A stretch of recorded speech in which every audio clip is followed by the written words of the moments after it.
జై శ్రీమన్నారాయణ. నమస్కారం. పవిత్రం, దర్భ అంటే ఏమిటో చూద్దాం. పవిత్రం అంటే ఏమిటి? పవిత్రమైనది, శుద్ధమైనది అని అర్థం మనకు తెలుసు. అది కాక దర్భతో ఉంగరంలాగా చేసి శుభాశుభ కార్యాలలో యజమాని ధరిస్తుండడం కూడా మనం చూస్తూ ఉంటాం. దాని గురించే ఇవాళ మనం చెప్పుకోబోతున్నాం. పవిత్రం ఆకారంలో బంగారంతో చేసిన ఉంగరం వేసుకుంటారు కొంతమంది. అది దర్భతో చేసిన పవిత్రానికి సమానమా అని ఒకరు అడిగారు. బంగారంతో చేసిన ఉంగరం దర్భతో చేసిన పవిత్రానికి సమానం కాదు. దర్భ అంటే ఏమిటి? ఒక రకమైన గడ్డి, కుసలు అంటారు. కానీ దానికి ఒక ప్రత్యేకత ఉంది. దాన్ని ఎలా సేకరించాలి, ఎంత పొడవు ఉండాలి, ఎలా ఉత్తరించాలి అని అనేక విషయాలు శాస్త్రంలో చక్కగా వివరించబడ్డది. కాబట్టి దర్భతో చేసిన పవిత్రాలు ఖచ్చితంగా చేతికి ధరించే శుభాశుభ కార్యాల్లో యజమాని పాల్గొనాలి. మన గృహంలో జరిగే కార్యక్రమాల్లో అవి శుభం కావచ్చు, అశుభం కావచ్చు, ఏవైనా సరే దాంట్లో యజమాని తప్పనిసరిగా ఈ పవిత్రాన్ని ధరించాలి. దర్భతో ఉంగరంలాగా చేసి మధ్యలో ముడివేసి దాని కొసలు బయటికి వచ్చేట్టుగా వదిలేస్తారు. దాన్ని పవిత్రం అంటారు. ఆపోవై దర్భాహ అని శాస్త్రం చెప్తుంది. దర్భ చాలా పవిత్రమైంది. నీళ్ళని పవిత్రంగా చెప్పాలంటే తీర్థం అంటాం. అప్పు అన్న నీరు కాబట్టి దర్భను ఆపోవై దర్భాహ అంటే పవిత్రమైన నీరు ఎంత ఉన్నతమైందో దర్భ కూడా అంత ఉన్నతమైంది అన్న అర్థంలో చెప్పారు. ఈ దర్భను ప్రధానంగా 3 రకాలుగా వినియోగిస్తూ ఉంటారు. 1 చేతికి వేసుకునే పవిత్రం, 2 అమావాస్య లాంటి దినాల్లో తర్పణ సమయంలో దర్భను మడిచి ఉగ్నం అంటారు, దాన్ని గుండ్రగా చేసి చేతికి ధరిస్తారు. ఉగ్న అంటే వంపు తిరగడం అని అర్థం. 3 శుభాశుభ కార్యాల్లో పాత్రల్లో నీళ్లు పోసి ఈ దర్భ యొక్క కొసలు నీళ్లలో ఉండేట్టుగా ఉంచుతారు. మంత్రపూతంగా సమస్త నదుల జలాలను ఆ పాత్రలోకి ఆవాహన చేసి అప్పుడు పవిత్ర జలాన్ని ఆ కార్యక్రమానికి వినియోగించే వస్తువుల మీద, పదార్థాల మీద చల్లి అంటే ప్రోక్షణ చేసి శుద్ధి చేస్తారు.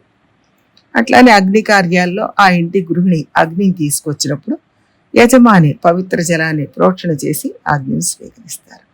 దీన్ని విశ్వామిత్రం అని కూడా అంటారు.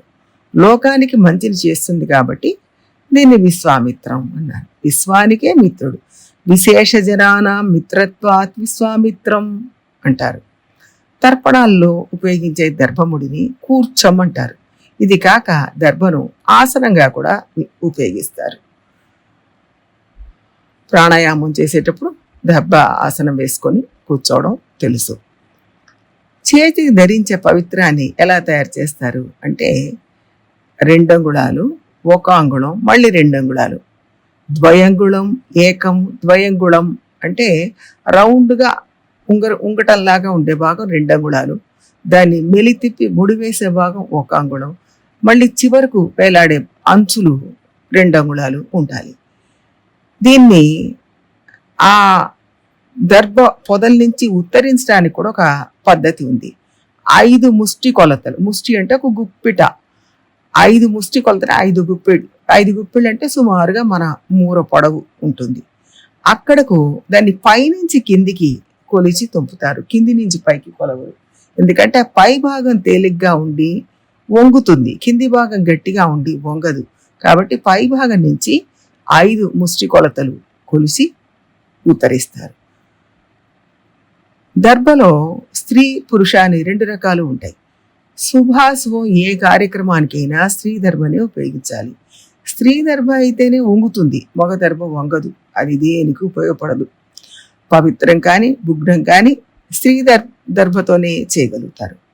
సృష్టిలో చూడండి, నది కానీ, పడవ కానీ, భూమి కానీ, నీరు కానీ అన్నిటినీ స్త్రీలింగంగానే వ్యవహరిస్తారు. అంటే లోకానికి ఉపకరించేది స్త్రీలనేది స్పష్టంగా తెలుస్తోంది. అదే ఇక్కడ కూడా కనపడుతోంది. శుభకార్యాలకు 2 దర్భలతో పవిత్రాన్ని తయారు చేస్తారు. అదే అపర కార్యాలైతే 3 దర్భలతో పవిత్రాన్ని తయారు చేయాలి. ఇలా ఎందుకు చేయాలి అంటే పుత్ర, పిత, పౌత్ర అనే 3 వర్గాలకు 3 దర్భలను వినియోగించాలి. అదే స్త్రీలకైతే మాత, మాతామహి, మాతు, పితామహి అని 3 వర్గాల కోసం 3 దర్భలతో పవిత్రాన్ని తయారు చేయాలి. ఇదే అర్చకులు దేవాలయంలో భగవంతుడికి సంబంధించిన కార్యక్రమాలకైతే 5 దర్భలతో చేసిన పవిత్రాన్ని ఉపయోగిస్తారు. కొన్ని సందర్భాల్లో 7 దర్భలు, 11 దర్భలను కూడా వాడతారు. ఆచమనం చేసేటప్పుడు ఈ పవిత్రాన్ని చేతి నుంచి తీసి చెవి మీద పెట్టుకోవాలి. ప్రాణాయామం చేసేటప్పుడు చేతికి ధరించాలి. కింద మాత్రం ఎక్కడ పెట్టకూడదు. ఈ పవిత్రం అనే మాట సుదర్శనాన్ని కూడా సూచిస్తుంది. అంటే సుదర్శన భగవానుని సూచిస్తుంది. పవిత్రాన్ని సుదర్శనుడుగానే చెప్తారు. పవిత్రంతే వితతం బ్రాహ్మణస్పతే ప్రభుర్గాత్రాణి పర్యషి విశ్వతః అని శాస్త్రవాక్యం. దర్భలతో చేసిన పవిత్రం ధరిస్తే ఎలా శుద్ధి అని చెప్తారో అలాగా పంచ సంస్కారం వలన జీవుడికి శుద్ధి ఏర్పడుతుంది. ఆ పంచ సంస్కారాల్లో తాప సంస్కారం ఒకటి. తాప సంస్కారంలో సుదర్శన చక్రాన్ని వేడి చేసి భుజానికి అంకితం చేస్తారు. శంఖ చక్ర రెండింటినీ కూడా, శంఖాన్ని చక్రాన్ని రెండింటినీ వేడి చేసి భుజానికి అంకితం చేస్తారు. పదార్థాలను పక్వం చేసినప్పుడే అది ఆహారంగా స్వీకరించడానికి అర్హత వస్తుంది. అలాగే ఈ శరీరాన్ని కూడా తాప శంఖ చక్రాలతో శుద్ధి చేయకపోతే అది భగవంతుడికి భోగ్యమైన పదార్థం కాదు. అందుకనే తప్పనిసరిగా శుద్ధి చేయాలి. అలా చక్రాంకిత అయినప్పుడే భగవంతుడు స్వీకరించడానికి అర్హత లభిస్తుంది. ఈ పవిత్రాన్ని చేతికి ధరించాలి. ఇది ప్రాణమైన ఓంకారానికి సమానమైంది. అందువల్ల దర్భ పవిత్రం యొక్క విలువల్ని తెలుసుకోవాలి. దాన్ని ఉదాసీనంగా నిర్లక్ష్యంగా చూడకూడదు. ఇంట్లో జరిగే శుభాశుభ కార్యాల్లో ఉపయోగించి పరిపూర్ణ ఫలితాలని పొందాలి. ఏదైనా తెలుసుకుని శ్రద్ధగా చేస్తే సత్ఫలితాలను ఇస్తాయి.